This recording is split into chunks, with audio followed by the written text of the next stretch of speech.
오늘 아침에 우리에게 주실 하나님의 말씀 신약성경 데살로니가전서 5장 16절로 18절 말씀입니다. 신약성경 333페이지 데살로니가전서 5장 16절로 18절 말씀을 제가 여러분을 위하여 봉독합니다. 항상 기뻐하라. 쉬지 말고 기도하라. 범사에 감사하라.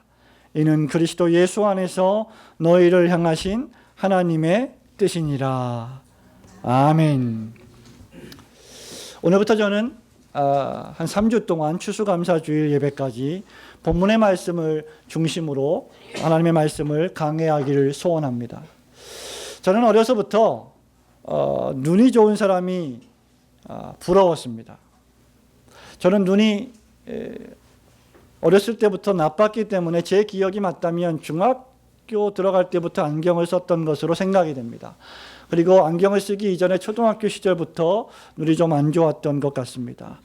그 이유에 대해서는 여러분이 너무 궁금해 하실 것 같아서 제가 어렸을 때부터 전자오락을 너무 많이 해서 눈이 나빠진 것으로 생각이 됩니다. 그래서 저는 무조건 앞에서 어른들이 걸어온다 싶으면 인사부터 했습니다. 왜냐하면 어머니로부터 그렇게 배웠기 때문입니다. 정확히 그분이 누구인지 보고 나서 인사한 것이 아니라 잘 보이지 않더라도 일단 어른이라고 생각이 되면 대충 그렇게 비슷하면 인사부터 한 것입니다. 그래서 인사성 밝은 아이로 칭찬을 받았습니다. 조중숙 여사의 저 아들은 참 인사성이 밝더라. 그것이 그 당시에 우리가 살던 지역의 인사들의 소문이었습니다. 이렇게 누군지 몰라서 인사해도 어떤 경우에는 착한 아이로 간주되기도 합니다. 여러분이 누군가를 잘 보지 못해도 인사할 수 있습니다. 오늘 본문의 말씀 16절에 보면 항상 기뻐하라고 했는데 여러분이 기뻐하지 않고도 기뻐할 수 있을까? 기독교가 이렇게 될 수 있습니다. 여러분의 마음속에 기쁨이 하나도 없는데 기뻐하는 척 할 수 있습니다. 제가 눈이 나빠서 사람들을 향하여서 마치 보는 것처럼 누군지 아는 것처럼 인사할 수 있을진 몰라도 사실 하나님의 말씀을 정확히 이해한다면 그것이 오늘 성경 말씀에 있는 것처럼 이런 방식으로 적용될 수는 결코 없습니다. 진실한 그리스도인이라면 기쁨이 없는데 기뻐할 수는 없습니다. 기쁨이 없는데 기뻐하는 것은 바리새인이요 위선자입니다. 기쁘지 않은데 기쁜 척하는 것, 이것은 정말로 우리가 지양해야 될 나쁜 것 가운데 하나입니다. 성도 여러분, 진짜 기쁘지 않은데 기뻐할 수가 있겠습니까? 오늘 본문 말씀에 바울은 고난 가운데 종말을 살아갔던 신자들을 향해서, 성도들을 향해서 기뻐하라고 명령하고 있습니다. 그것도 항상 기뻐하라고 명령합니다. 그런데 이 말씀은 기쁘지도 않은데 무조건 기뻐하라고 명령하는 말씀이 결코 아닙니다. 진짜 기쁘기 때문에, 진정한 기쁨을 경험하고 있기 때문에 기뻐하라고 하는 말입니다. 어떤 그리스도인들은 신자의 삶이, 신자의 생활이 늘 침울하고 우울하고 칙칙한 것이라고 생각하는데 전혀 그렇지 않습니다. 마치 어두운 흐린 날에 어두운 조명에서 재즈 가수가 재즈의 노래를 부르면서 마치 글루미 썬데이 같은 그런 노래를 부르면서 우울해하는 그러한 종류의 삶은 절대로 그리스도인의 삶이 아닙니다.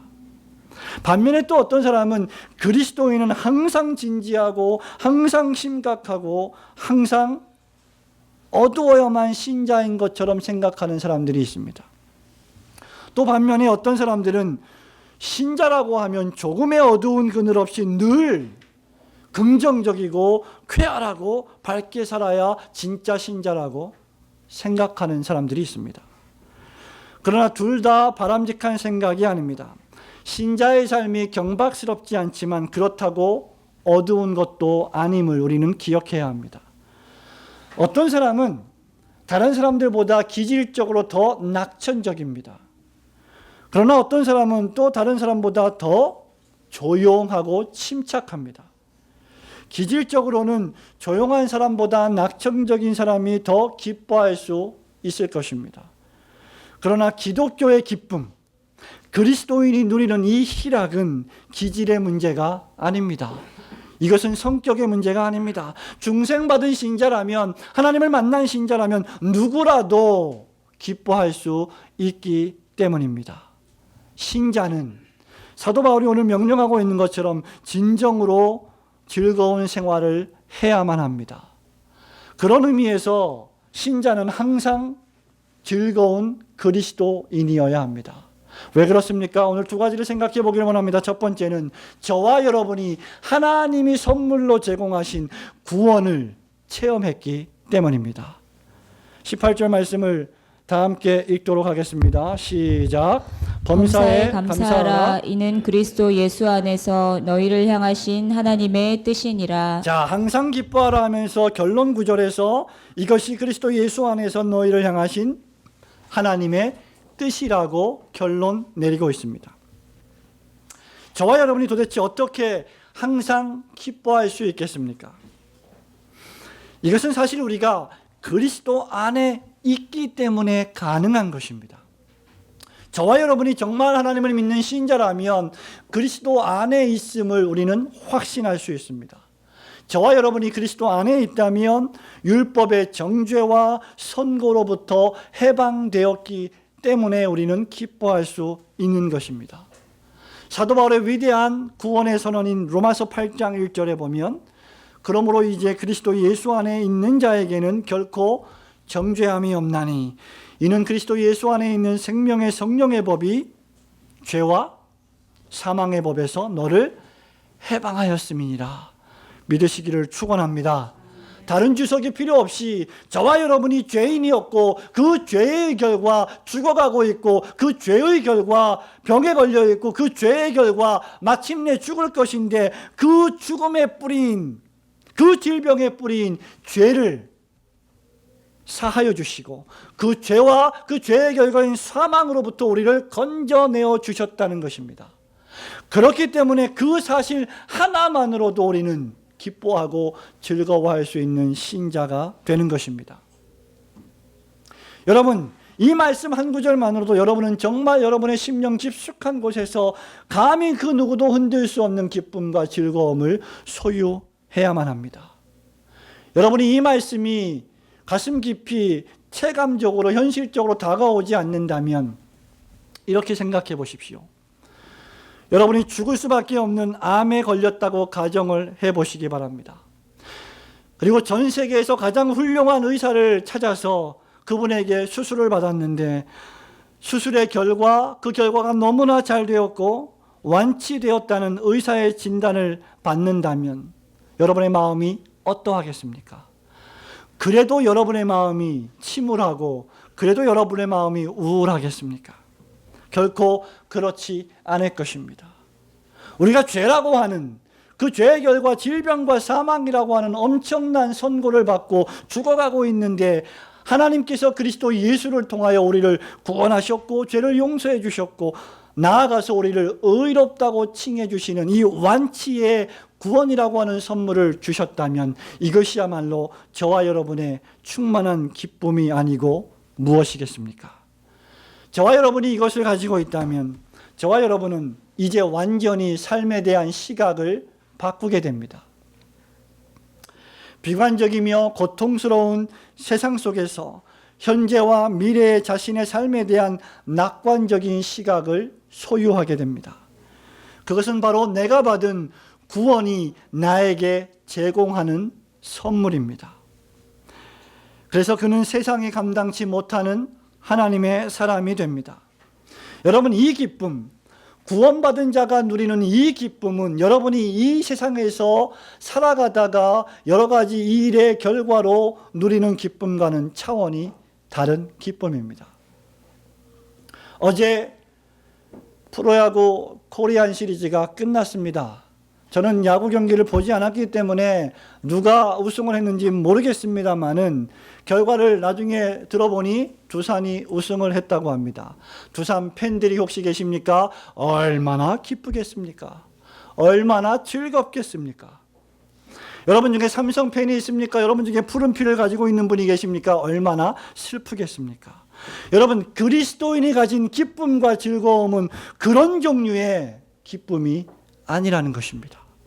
만약에 우리가 가지고 있는 기쁨과 즐거움이 이런 종류의 기쁨이라면 저는 벌써 오래전부터 슬퍼했을 것입니다. 왜냐하면 제가 응원하는 팀이 이미 오래전에 플레이오프에서 떨어졌기 때문입니다. 그렇다고 해서 그것이 나의 기쁨을 앗아갈 수는 없습니다. 여러분의 삶에서 조금 어려운 일이 생기고 사건이 생기고 사고가 생겼다고 해서 그것 자체가 나 속에 있는, 나를 주장하고 계시는 예수 그리스도가 주시는 기쁨을 결코 앗아갈 수가 없는 것입니다. 구약의 위대한 신앙의 선배들을 보십시오.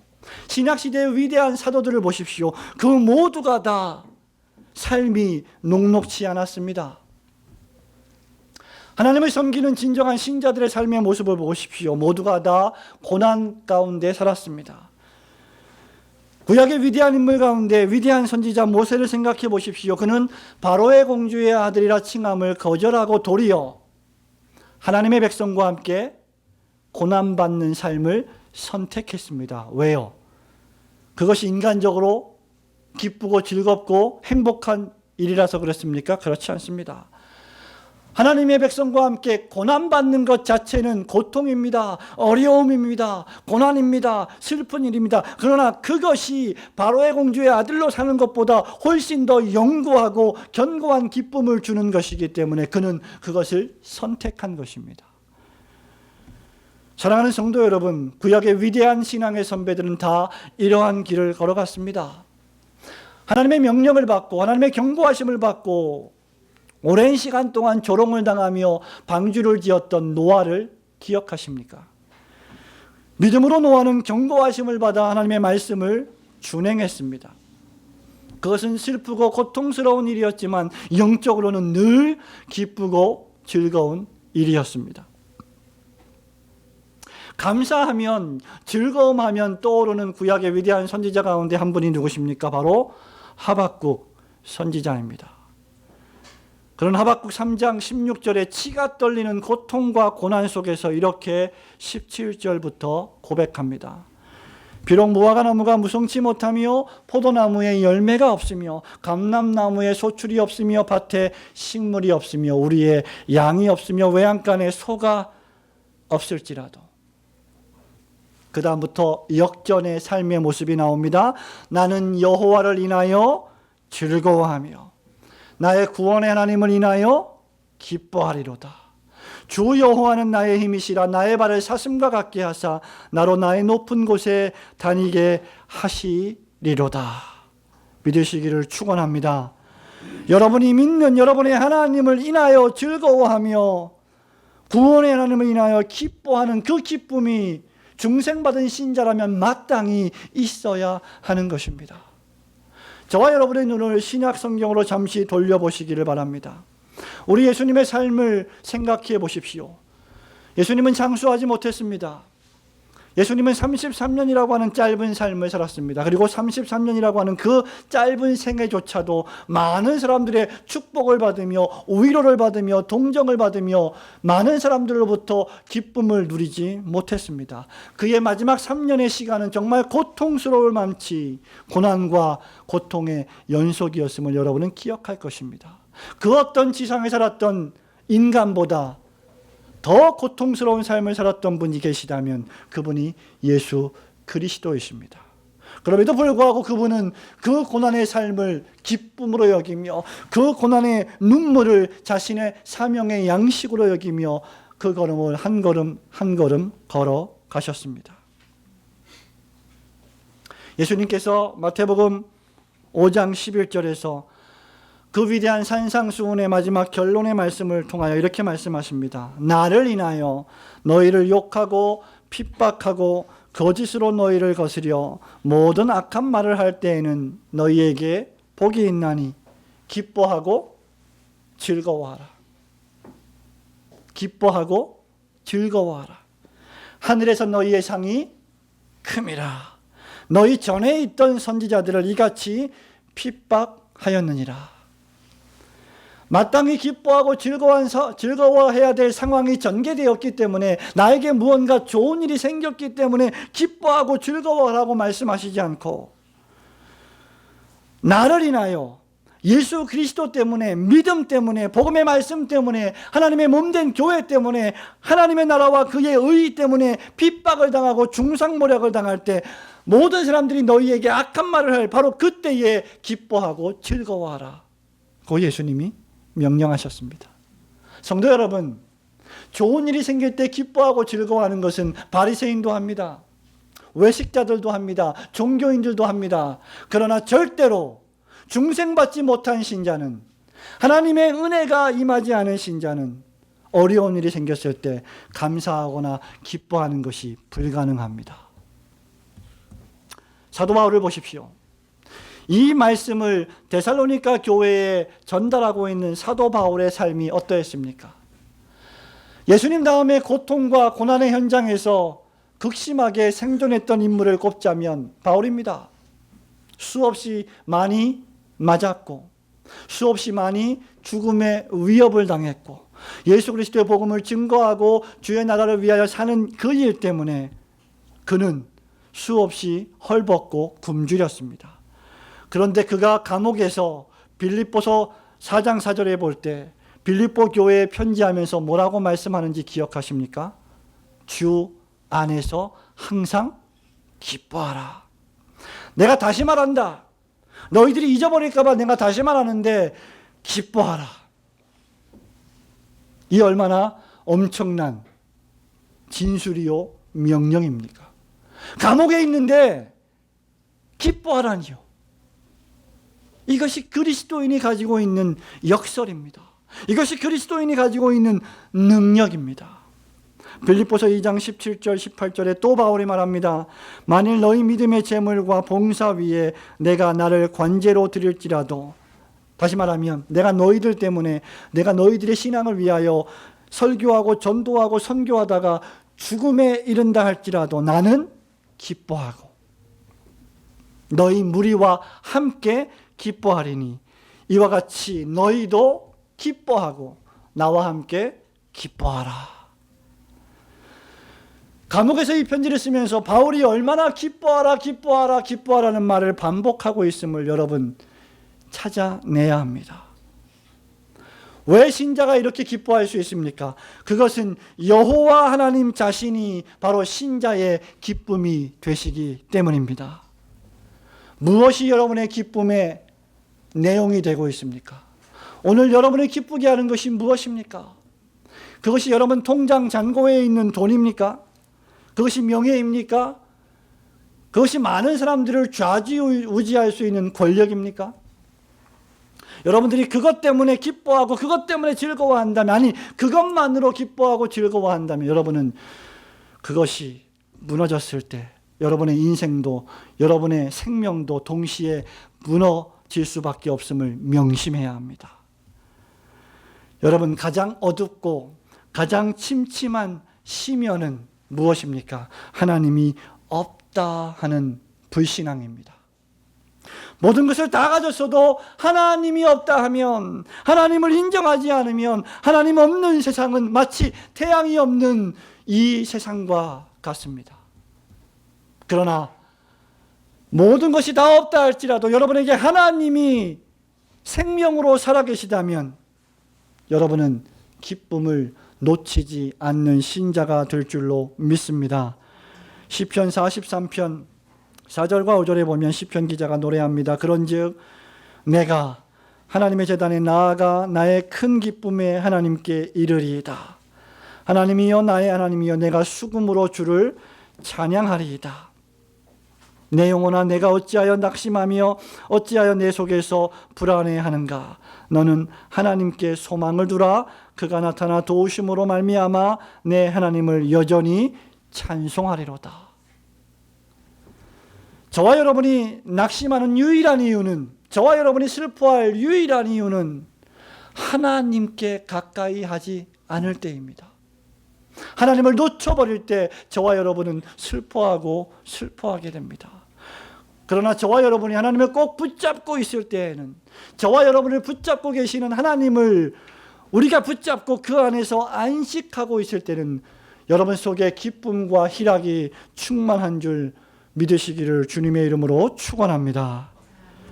사랑하는 성도 여러분, 항상 즐거운 그리스도인, 왜 우리는 항상 즐거운 그리스도인입니까?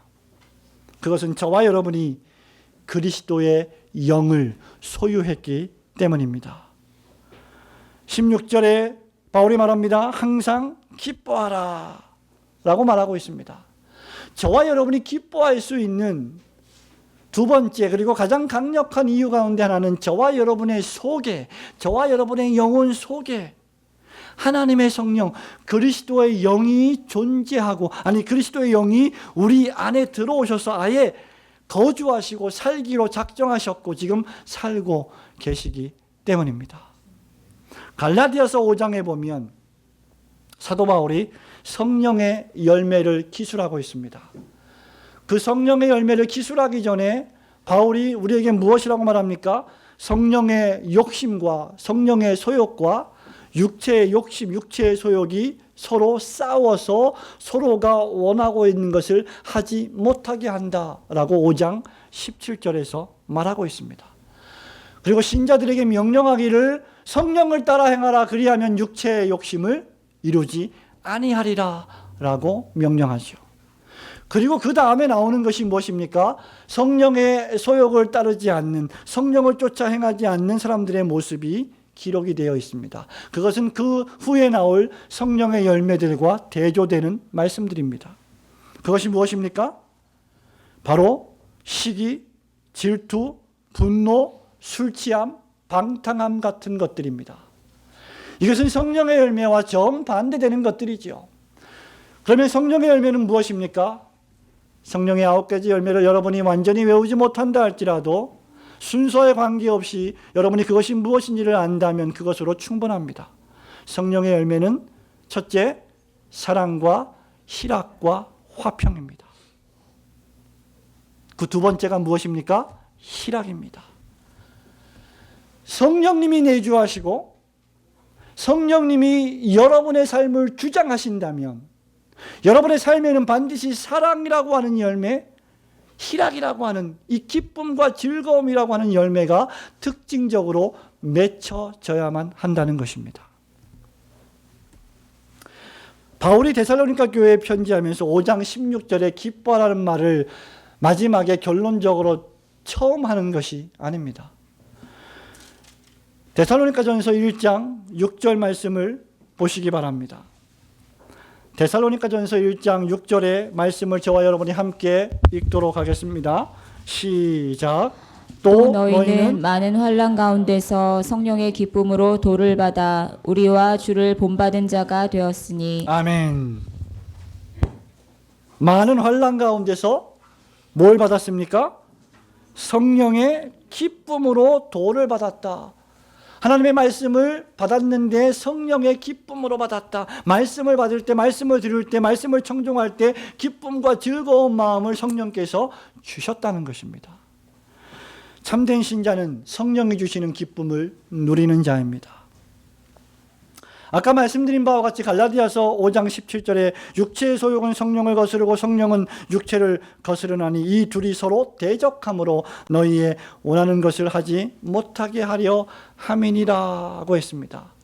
바울은 로마서 7장에서 또 이것을 반복하여 말하기를 내 안에는 선을 행하기 원하는데 내가 실제로 행하는 것은 악이다. 오호라, 나는 비참한 사람이구나. 나는 곤고한 사람이구나. 누가 나를 이 사망의 몸에서 건져낼까라고 탄식한 바 있습니다. 성도 여러분, 여러분의 심령 속에 거하고 계시는 성령님의 음성을 따르면 여러분은 참된 기쁨을 누립니다. 반면에 여러분의 육체의 본성, 죄악된 본성을 따르면 영적 기쁨을 누리지 못합니다. 아까 말씀드린 바와 같이 이 기쁨은 그저 여러분이 삶을 살아가면서 여러 가지 상황과 조건들이 나아졌기 때문에 누리는 기쁨과 즐거움이 아닙니다.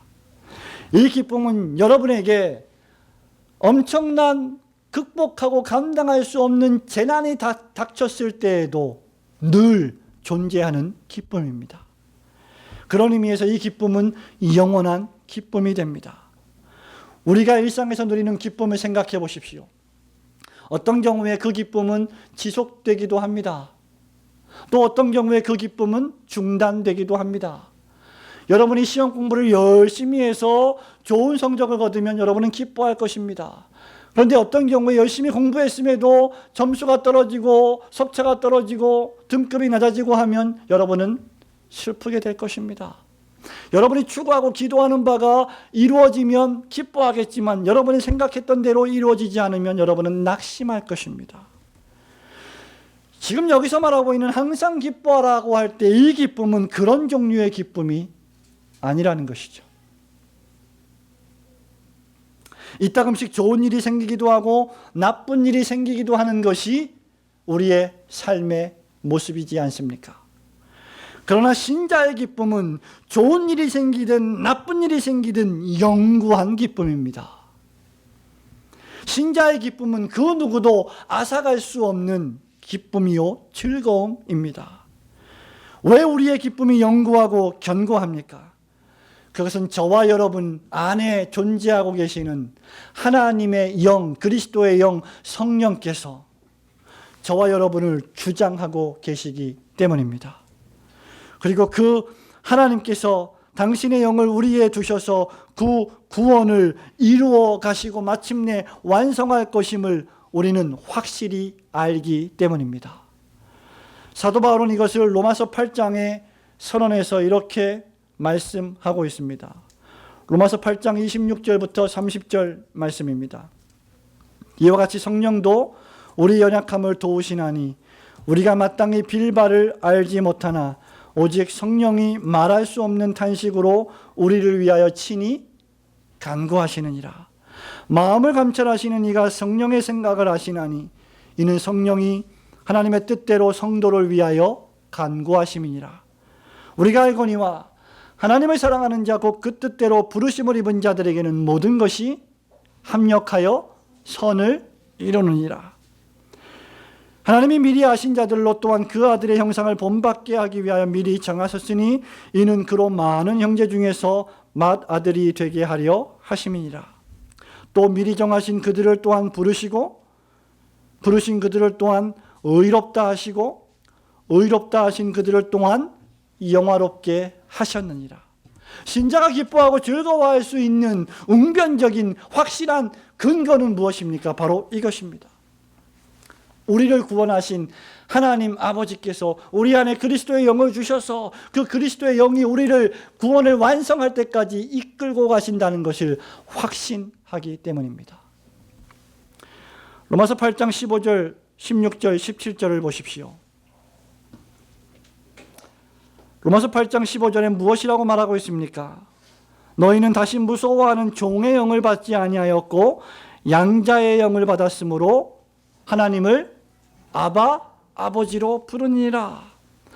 성령께서 우리로 하여금 천지 만물을 창조하신 역사의 주권자 하나님을 아버지라고 부르게 하십니다. 하나님이 우리의 아버지이십니다. 우리가 하나님의 자녀입니다. 뿐만 아니라 16절 말씀에 보면 성령이 친히 우리 영으로 더불어 우리가 하나님의 자녀인 것을 선포하고 계십니다. 온 만방에 다니시면서 나의 영혼이다, 나의 자녀다, 나의 자식이다라고 성령께서 선고하고 다니십니다. 26절에 보면 실제적으로 우리를 도우시는 능력이 되십니다. 우리의 연약함을 아시기 때문에 우리가 기도할 수 없을 때조차라도 우리를 위하여 대신하여 기도하시는 그분이 바로 성령이십니다. 그렇기 때문에 신자의 기쁨이 견고한 것입니다. 고난 속에서도 지속되는 것입니다. 그렇기 때문에 우리는 고난도 감수하는 것입니다. 로마서 8장 17절 말씀을 다 함께 읽어보도록 하겠습니다. 시작. 자녀이면 또한 후사 곧 하나님의 후사요 그리스도와 함께한 후사니 우리가 그와 함께 영광을 받기 위하여 고난도 함께 받아야 될 것이니라. 아멘. 신자의 기쁨은 고난 가운데서 그 고난을 능히 넉넉히 이기게 하는 기쁨인 것입니다. 신자가 왜 기뻐할 수 있습니까? 로마서 11장 36절의 말씀처럼 만물이 주에게서 나오고 주로 말미암고 주에게로 돌아간다고 하는 사실을, 이 놀라운 역사와 우주와 개인의 마지막 종국을 확실히 알고 있기 때문에 즐거워할 수 있는 것입니다. 그래서 신자는 영광이 저에게 세세에 있을지어다 아멘이라고 고백하게 되는 것입니다. 사랑하는 성도 여러분, 데살로니가전서 1장 6절로 다시 돌아가 보시기 바랍니다.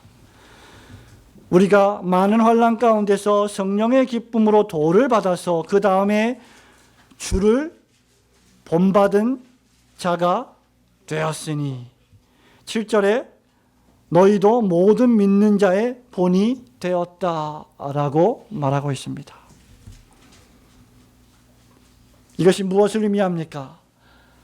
우리를 구원하여 주신 그 구원의 기쁨, 우리 안에 내주하셔서 우리를 기쁘게 만드시는 성령의 실제적인 이 기쁨, 이 즐거움, 이 기쁨과 즐거움은 많은 환난 가운데서 그 환난을 통과하며 견디어내는 기쁨입니다.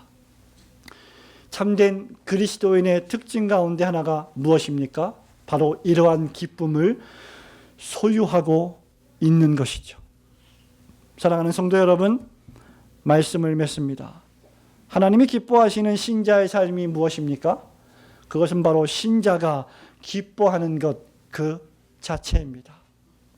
하나님이 언제 기뻐하시느냐? 우리가 기쁨으로, 즐거움으로 신자의 삶을 한 걸음 한 걸음 걸어가는 모습을 보실 때 우리 하나님은 기뻐하고 즐거워하십니다.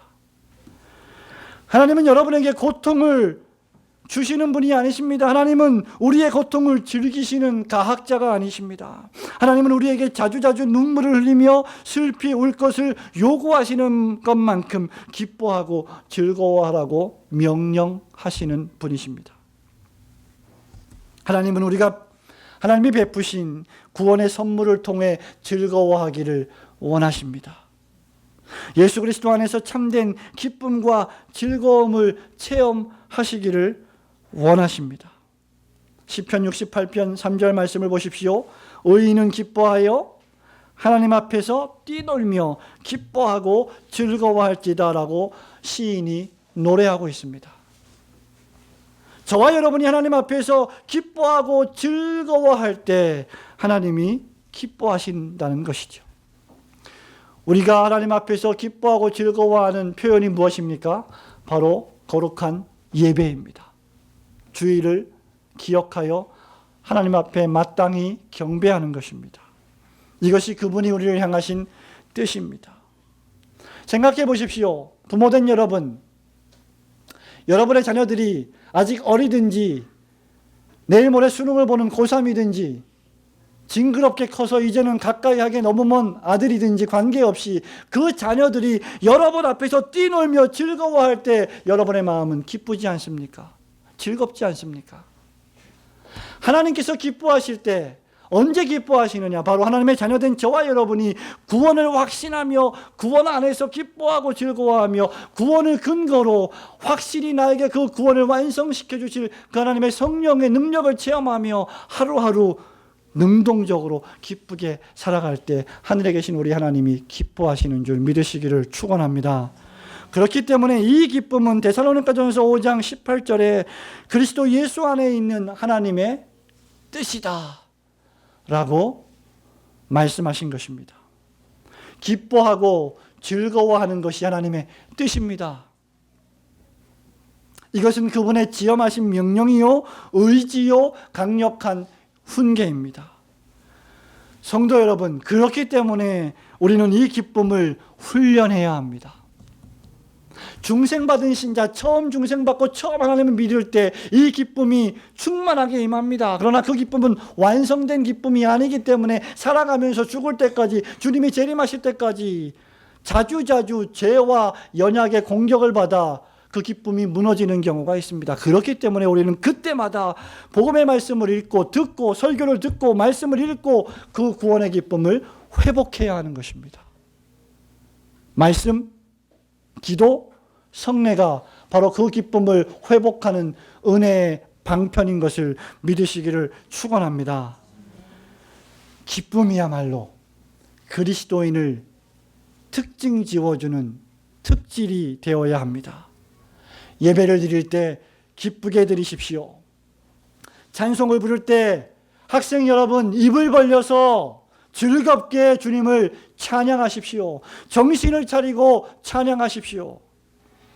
마음을 다하여 여러분의 영혼을 주님 앞에 드리십시오. 헌금을 드릴 때 즐거운 마음으로, 자원하는 마음으로 드리십시오.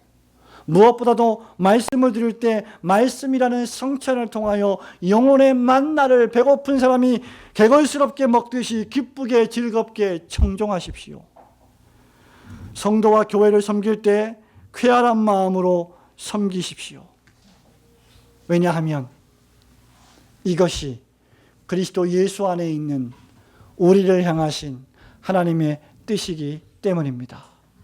우리에게 구원을 베풀어 주신 하나님의 구원의 은혜에 감격하고 그 감격을 우리 안에서 끊임없이 재생산해 주시는 성령의 능력으로 하루하루 기쁘고 즐거운 삶을 영위해 나가시며 하나님의 나라와 그의 의를 구하시는 올고든교회 성도님들이 되시기를 주님의 이름으로 축원합니다. 아멘.